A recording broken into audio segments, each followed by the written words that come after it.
नमस्कार दोस्तों, स्वागत है आपका हमारे चैनल शुभ वास्तु में।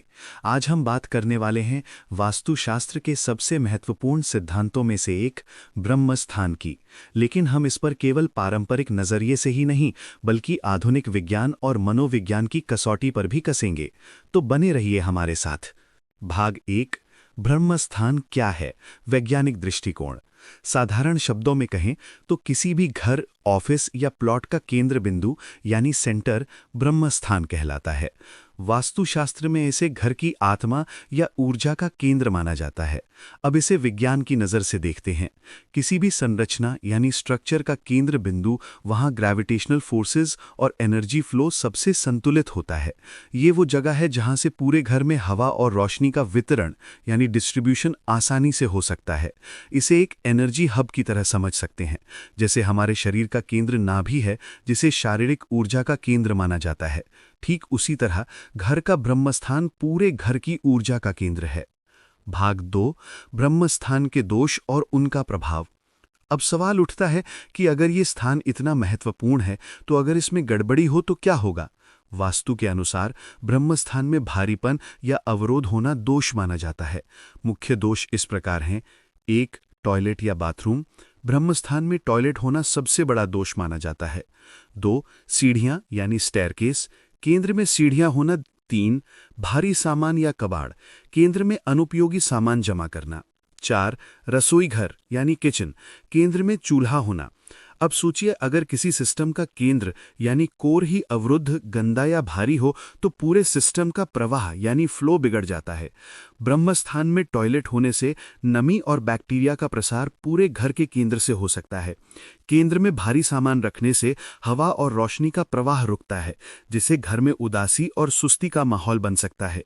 ये सीधे तौर पर घर के लोगों के मानसिक स्वास्थ्य यानी मेंटल पीस को प्रभावित करता है। भाग 3, ब्रह्मस्थान के दोषों का निवारण। लेकिन घबराइए नहीं, अगर आपके घर में भी ब्रह्मस्थान से जुड़ा कोई दोष है तो उसे ठीक करने के बहुत आसान और वैज्ञानिक तरीके हैं। 1, खुला और हल्का रखें, keep it open and light. ब्रह्मस्थान को पूरी तरह खाली और साफ सुथरा रखें। इसे एक छोटा से गार्डन, एक सुंदर रग या एक कलात्मक वस्तु यानी आर्ट पीस से सजा सकते हैं। इससे पॉजिटिव एनर्जी का प्रवाह बना रहता है। 2, प्रकाश का स्रोत। अगर संभव हो तो ब्रह्मस्थान के ऊपर स्काईलाइट या एक बड़ा हैंगिंग लैंप लगाएं। इससे प्राकृतिक रोशनी केंद्र से पूरे घर में फैलेगी, जो वैज्ञानिक रूप से अच्छी है। 3, वेंटिलेशन का केंद्र। सुनिश्चित करें कि इस स्थान तक ताज़ी हवा आसानी से पहुंच सके। ये पूरे घर के एयर सर्कुलेशन यानी वायु संचार में मदद करेगा। 4, दोष को बेअसर करना। अगर ब्रह्मस्थान में टॉयलेट या किचन जैसा कोई निर्माण पहले से ही है जिसे बदलना मुश्किल है, तो उस कमरे की दीवारों का रंग हल्का रखें और हमेशा उसे साफ और वेंटिलेटेड रखें। उस कमरे के बाहर एक ब्राइट लाइट लगाएं और वहां कोई पॉजिटिव आर्ट या प्लांट लगाएं। इससे नकारात्मक प्रभाव कम होगा। तो दोस्तों, संक्षेप में कहें तो ब्रह्मस्थान कोई रहस्यमयी अवधारणा नहीं बल्कि एक वैज्ञानिक सिद्धांत है जो हमें एक संतुलित, हवादार और पॉजिटिव एनवायरनमेंट बनाने की सलाह देता है। ये हमारे घर के हार्ट की तरह है। अगर हार्ट साफ और स्वस्थ है तो पूरा शरीर स्वस्थ रहता है। अपने घर के केंद्र को साफ, खुला और प्रकाशित रखकर आप न सिर्फ वास्तु के नियमों का पालन करेंगे बल्कि विज्ञान के अनुसार भी एक स्वस्थ और खुशहाल जीवन शैली को बढ़ावा देंगे। अगर आपको ये जानकारी उपयोगी लगी हो तो इस वीडियो को लाइक जरूर करें, अपने दोस्तों और परिवार के साथ शेयर करें और हमारे चैनल शुभ वास्तु को सब्सक्राइब करना ना भूलें।